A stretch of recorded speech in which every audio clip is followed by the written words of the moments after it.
हाय नमस्कार. तुमचं सगळ्यांचं आपल्या आणखीन एका नवीन व्हिडिओमध्ये अगदी मनापासून स्वागत करते. सर्वांना श्री स्वामी समर्थ. तुमचा सगळ्यांचा आजचा दिवस खूप छान मस्त आनंदाचा आणि आरोग्याचा जावो अशी स्वामींच्या चरणी प्रार्थना करते आणि आजच्या व्हिडिओला सुरुवात करते. कशा आहात तुम्ही सगळ्याजणी? खूप छान मस्त आणि मजेतच असणार. कालच्या व्हिडिओला केलेल्या कॉमेंटसाठी लाईकसाठी तुमचे खरंच खूप मनापासून आभार मानते. तर काही वेळेला ना असं छोट्या छोट्या गोष्टींची पण खूप मोठी किंमत असते. तसंच एक गोष्ट मी काल वाचलेली होती, म्हटलं चला तुमच्यासोबत शेअर करते. तर एका गावात ना एक शेतकरी राहत होता आणि त्याची परिस्थिती इतकी काही व्यवस्थित नव्हती, म्हणजे गरीब होता आणि खूप कष्ट करायचे तरीही त्यांची परिस्थिती गरीबच होती. मग एक दिवशी ना त्याचा मुलगा ना त्याला विचारतो की बाबा, आपण इतकं कष्ट करतो आणि आपण इतके गरीब आहोत, तरीही आपण किती खुश आहोत ना. तेव्हा त्याचे बाबा त्याला हसून म्हणतात, की "बाळा, खरा आनंद हा पैशात नसतो, तर आपल्या कुटुंबासोबत घालवलेला वेळ, एकत्र केलेले जेवण आणि एकमेकांवरील प्रेम यातच खरा आनंद असतो." म्हणजेच सांगायचं तात्पर्य असं आहे, की पैसा हा महत्त्वाचा असतोच, पण कुटुंब आणि प्रेम यापेक्षा दुसरी संपत्ती नाही. तर चला, आणखीन एका दिवसाची मस्त छान अशी सुरुवात झालेली होती. कालच मी डोस्यांसाठी डाळ आणि तांदूळ भिजत घातलेले होते. रात्री व्यवस्थित असे मिक्सरमध्ये फिरवून घेतलेले होते आणि फर्मेंट होण्यासाठी ठेवून दिलेले होते. वातावरण थोडं व्यवस्थित नव्हतं, तर मला वाटत होतं की वातावरण आता थंड झालेलं आहे. म्हटलं फर्मेंट काही होणार नाही, पण अजून बघूयात पुढे कशा पद्धतीने झालेलं आहे. तर त्याआधी मी रात्री नारळ फोडून त्याची साल वगैरे वरचं सगळं काढून ठेवलेलं होतं. फ्रीजमध्ये ठेवून दिलेलं होतं. म्हणजे सकाळी घाई-गडबड होणार नाही, म्हटलं पटकन चटणी वगैरे आपल्याला बनवता येईल. त्यासाठी नारळाची चटणी बनवायला घेतलेली होती. आधी नारळाची चटणी बनवून घेतली. मस्त छान कोथिंबीर, खूप सारा लसूण घातलेला होता आणि हिरवी मिरची घातलेली होती. खोबरं, थोडीशी मी ना याच्यामध्ये डाळ्या पण घातलेल्या होत्या, पण त्या दाखवायचं मी विसरली. मिक्सरच्या भांड्यात टाकून घेतलेले होते मी. डाळ्या घातल्यामुळे ना अजून छान चव येते आपल्या ह्या चटणीला. एकदम मेंदूवडे वगैरे इडली बाहेर घ्यायला जातो ना आपण, त्या लोकांकडे असते ना तशा पद्धतीची मग लागते ती. तर खोबऱ्याची चटणी इथे बनवून घेतलेली होती. बऱ्याचदा मी नेहमी म्हणजे शेंगदाण्याचीच चटणी करत असते. नारळ जर आणलेलं असलं तर मग खोबऱ्याची चटणी होते. जास्त करून तर आमच्या इकडे शेंगदाण्याची चटणी मी इडली, डोसे वगैरे यांच्यासोबत बनवत असते. आणि आपलं बॅटर जे आहे ना, ते किती सारं फुलून आलेलं आहे. तुम्ही बघू शकतात की किती मस्त छान असं फर्मेंट झालेलं होतं. याला ना व्यवस्थित असं पिठाचा डब्बा वगैरे असतो ना, त्याच्यात ठेवलं ना आपण तर छान फर्मेंट होतं. मी डब्यात काही ठेवलेलं नव्हतं, पण डब्याच्या वरतीच तिथं ती माझी पिठाची टाकी आहे ना, त्याच्यावरतीच मी ठेवलेलं होतं. मीठ दुसऱ्या दिवशी सकाळीच घालते याच्यामध्ये, तेव्हा काही घालत नाही लगोलग. फक्त मिक्सरमध्ये करून तसंच मी ठेवून देत असते. थोड्या मेथ्या घातलेल्या होत्या मी आणि पोहे घालायचे विसरली होती काल. जेव्हा मिक्सरमध्ये फिरवायच्या वेळेस पोहे टाकते ना त्याच्यात थोडे, तर ते विसरली त्यावेळेस. चवीप्रमाणे मीठ आणि थोडं पाणी टाकलेलं होतं.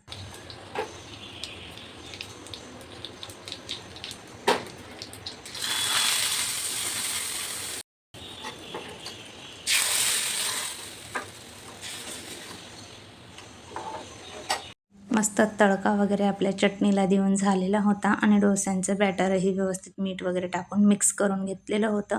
आणि आजच्या दिवशी कुठलंच असं बटाट्याची भाजी वगैरे किंवा काहीच मी बनवलेलं नव्हतं. प्लेन डोसाच मला बनवायचा होता. आज मी सगळ्यांना सांगून दिलेलं होतं, की मसाला डोसे वगैरे मी असं काहीच करणार नाही. कारण नॉर्मल डोसा माझ्याकडे असा प्लेनवाला ना बनतच नाही.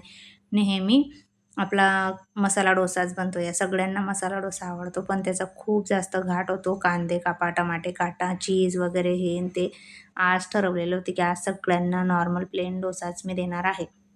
त्यासाठी मी इथे आता डोसे उतरवायला सुरुवात केलेली होती आणि मस्त पटापट निघत होते गरमागरम. आता सिद्धी आहे आणि तिचे पप्पा आहेत घरी. त्या दोघांना दिलं. वेदू तर सकाळी स्कूलला गेलेली होती. तिला आल्यानंतर उतरवून देईल. चला मस्त छान असा सकाळचा नाश्ता म्हणा किंवा जेवण म्हटलं तरी चालेल. कारण यानंतर मी दुसरं काही बनवणार नव्हती. असं माझं फिक्स झालेलं होतं. त्यामुळे मी आज सगळ्यांना डोस्यांवरतीच ठेवणार होती, की मी दुसरं कुठलंच बनवणार नाही. कारण सगळ्याच घरांमध्ये असतं ताईंनो, तुमच्याकडे सुद्धा असेलच. असेल तर नक्की सांगा. तसं गरम गरम डोसे उतरवते आणि एकेकाला देते. आपला नंबर शेवटी लागतो.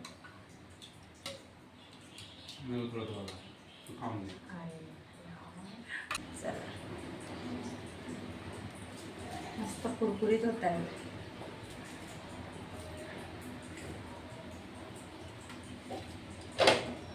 वेदवाली नाही आहे.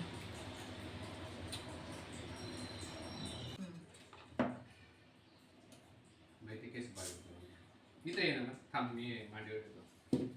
इथे बेस.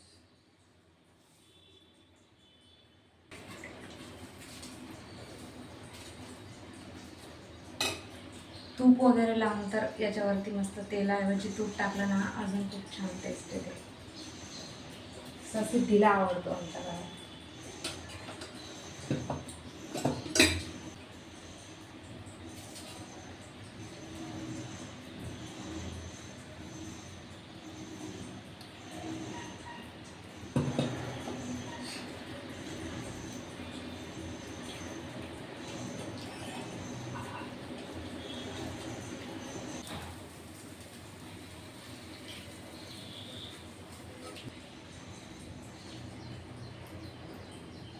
तूप लावलेलं आहे, तुम्ही घेत आहे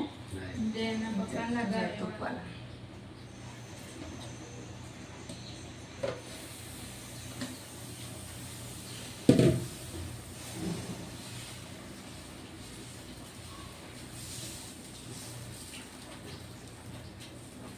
चला आज तर मी डोस्यांवरतीच पूर्ण दिवस यांचा सगळ्यांचा काढणार होती. कारण खरं सांगू का त्यांना, तुमच्या घरात सुद्धा असेलच इडली डोस्यांचा एवढा मोठा आपण घाट घालतो करतो ते, आणि त्याची इतकी सारी भांडे वगैरे निघतात आणि त्यानंतर मग पुन्हा घरातल्यांचं म्हणणं असतं की याच्यावरच आहे का, भाजी चपाती बनवणार नाही आहे का. तर नाही, आज ठरवलेलंच होतं की आज फक्त डोसे बनवायचे आणि चटणी बनवायची आणि पटापट आपली कामं आवरून घ्यायची.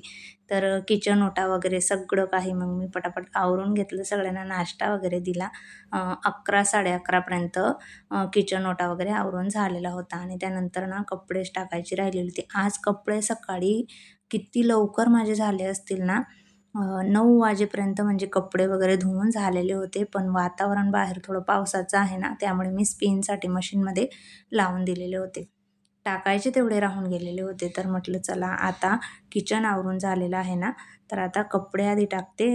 लवकर टाकले असते ना तर पटकन सुकून गेलेले असते.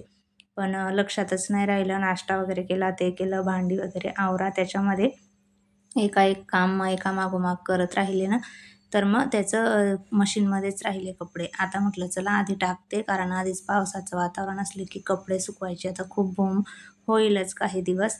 पण चला रात्री थोडंफार घरामध्ये फॅन खाली वगैरे टाकावी लागतात. मग तरीही दुपारपर्यंत म्हणजे 12पर्यंत चांगला झिमझिम असा पाऊस होता सकाळी. दुपारनंतर छान मस्त असं फ्रेश झालेलं होतं बाहेर. पाऊस अजिबात नव्हता मग दुपारनंतर. तर ज्या दिवशी कपडे टाकायला उशीर होतो ना, त्या दिवशी हॉलच्या बाल्कनीतच कपडे वाळत घालते. कारण मोकळं असल्यामुळे लवकर सुकतातही इकडे.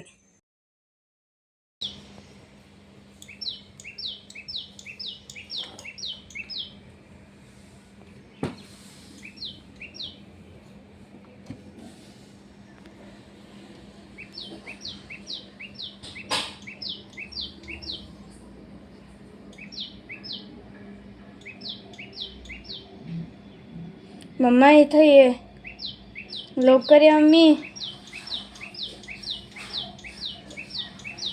मम्मा लवकर ये.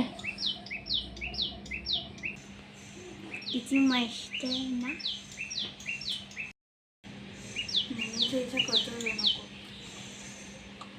बेडरूमची बाल्कनीला जाळी लावलेली नसल्यामुळे तिकडे ना पक्षी येतात. तर मस्त छान चिवताई आलेली होती आणि वेदूने व्हिडिओ काढलेला होता. तर ती मला त्यासाठी आवाज देत होती की तू ये बघायला. मी खिडकी उघडायला गेली, ती मला नको सांगत होती की नको उघडू, ती उडून जाईल. तर खरंच ती खिडकी उघडली आणि लगेच उडून गेली. चला, असे छान पक्षी वगैरे येतात. पण कबुतरांचा त्रास असल्यामुळे ना ह्या 2 बाल्कन्यांना मी जाळी लावून घेतलेली आहे, हॉल आणि किचनमध्ये. कारण खूप जास्त घाण वगैरे करतात कबूतर, त्यासाठी. आणि दुपारी हे ब्लाऊज कटिंग करून घ्यायचं होतं. आता एक ठरवलेलंच आहे. आपलं ठरवलेलं जे काही टार्गेट आहे ते कंप्लीट करायलाच हवं.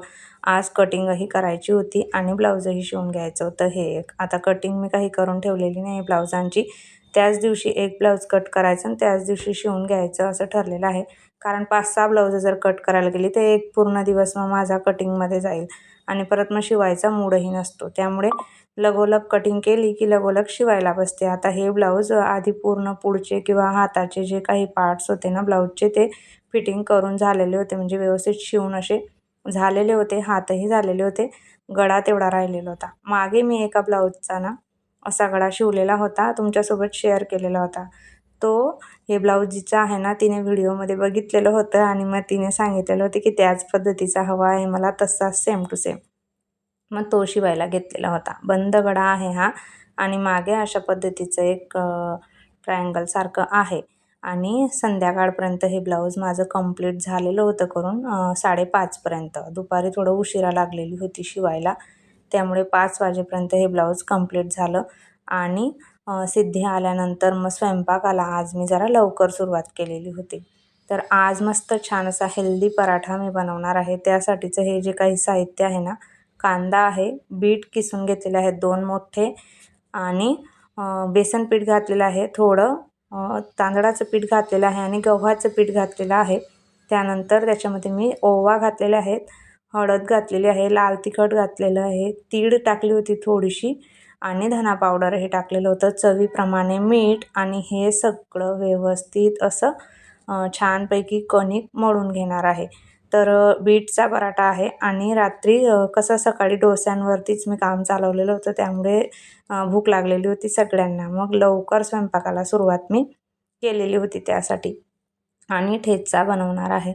ठेचा आपला नॉर्मल जसा गावाकडे असतो ना सेम तसाच साधा आणि सिंपल. नुसत्या जाडसर मिरच्या असल्या ना त्या भाजून घेतल्या थोडंसं नॉर्मल तेल टाकून आणि भरपूर लसूण घातलेलं आहे. छान व्यवस्थित असं तव्यावरती परतवून घेतला आणि सिद्धीला मग मी ते कुटायला सांगितलेलं होतं की ठेचा एवढा मला बारीक करून दे बाई. तोपर्यंत मी पराठे करते आणि गरमागरम पराठे झाले की मग सगळ्यांना वाढते. तर मस्त छान होतो बरं का हा बीटचा पराठा. जर तुम्ही करत नसाल ना तर एकदा करून बघा. कारण बरेचसे लोक काही करत नाही. शहरी भागामध्ये तरी करतात पण गावाकडे इतकं जास्त कोणी नाही. कारण आईचा फोन आलेला होता ना रात्री, तर मला सांगत होती काय जेवण केलं. मग म्हटलं आम्ही बीटचे पराठे खाल्ले. तर मग ती म्हटली बाई बीटचे पराठे तुम्ही कसे काय खाता, गोड लागत असतील ते. तर तिला म्हटलं नाही गोड नाही लागत, बीट किसून घ्यायचे, गव्हाचं पीठ घालायचं थोडं. आता आमच्या इकडे तांदळाचं पीठ वगैरे काही नसतं, तर तांदळाचं पीठ नसलं तरी चालेल.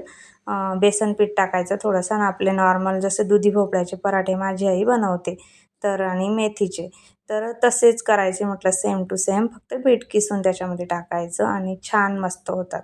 लहान मुलांना तर पराठा हा प्रकार सांगितला की खूप जास्त आवडतो. त्यामुळे असे गरमागरम मस्त छान असे पराठे केले आणि तीळ टाकल्यामुळे ना मस्त छान दिसत होतं बरं का ते वरती. आणि ठेचा बनवलेला होता आपला मस्त छान असा, लोणचं, कांदा, पापड. अजून काय हवं ताईंनो, इतका छान मस्त असा गरमागरम बीटचा पराठा आहे आणि त्यासोबतच झणझणीत असा ठेचा आहे. तर चला, मिरच्या थोड्या फिक्क्या होत्या ना तर त्यामध्ये मी 3-4 आपल्या लोंगी मिरच्या असतात ना ते टाकलेल्या होत्या, थोडा नॉर्मल तिखट लागावं त्यासाठी. आणि भरपूर लसूण घातलेला असल्यामुळे मस्त झालेला होता. थोडी कोथिंबीर घातलेली होती ठेच्यामध्ये.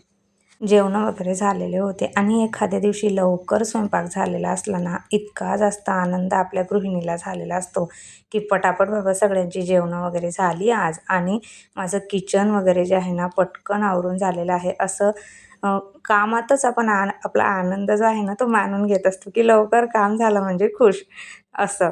तर आज माझं तेच झालेलं होतं. 8 वाजेपर्यंत आमची जेवणं वगैरे झालेली होती आणि 8:30पर्यंत पूर्ण किचन क्लिनिंग वगैरे सगळं काही जे होतं ना सगळी कामं आवरून झालेली होती. शिवाय एक ब्लाऊजही आज शिवून झालेलं होतं.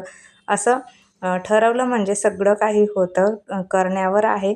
तर आणि लवकर जर सगळे जेवणाला असले ना सोबत पटकन सगळ्यांची जेवणाची कामं झाली की आपल्यालाही बरं वाटतं. आणि त्यानंतर रात्रीचं जे किचन क्लिनिंग आहे ना ते तर करूनच घेतलं पाहिजे. जे आपलं सिंक असतं ना ते रोजच्या रोज स्वच्छ धुवून वगैरे व्यवस्थित असं स्वच्छ झालं की कॉक्रोच वगैरे होत नाही. किचन ओटा वगैरे पुसून घेतलेला असला स्वच्छ तर व्यवस्थित छान दुसऱ्या दिवसाची सकाळ जी आहे आपली ती छान होत असते. तर आणि रोजच्या रोज ही कामं जी आहेत ती रोज आपल्याला करावीच लागतात. त्याबरोबर जो आजूबाजूचा परिसर असतो ना किचनचा तोही स्वच्छ पुसून घेतला म्हणजे कोरडा राहतो किंवा मच्छर वगैरे डास येत नाही. आता पावसाळ्याचे कसं मच्छरी वगैरे बारीक तयार होते पाणी असलं किंवा आजूबाजूला ओलं असलं तर. आणि असं स्वच्छ नीटनेटकं किचन जर रात्री आवरलेलं असलं तर दुसऱ्या दिवसाची सकाळ किती मस्त छान अशी होईल ना.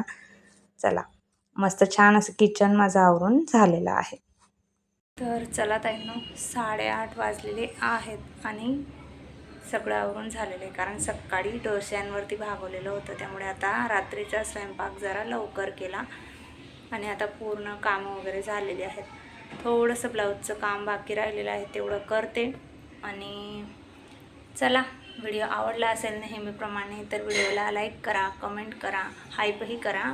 हाईप करायला विसरतात तुम्ही तर हाईपही करा. आणि पहिल्यांदा बघत असाल तर आपल्या चॅनलला सबस्क्राईब करा आणि आपले असेच रोज 12:30ला येणारे व्हिडिओ बघत राहा. कधी कधी लेट होतं व्हिडिओ यायला पण मी नेहमी प्रयत्न करत असते. पण काही वेळेला काय होतं असं मुलींचं स्कूल वगैरे येणं जाणं सोडणं त्याच्यामध्ये कधी कधी होतं व्हिडिओला उशीर. पण उशीर झाला तरीसुद्धा आपला व्हिडिओ येतोच. काही वेळेला काय होतं लेट व्हिडिओ आल्यामुळे बऱ्याचशा ताई बघत नाही त्यामुळे सांगते. तर चला व्हिडिओ संपवते ताईंनो. सर्वांना श्री स्वामी समर्थ.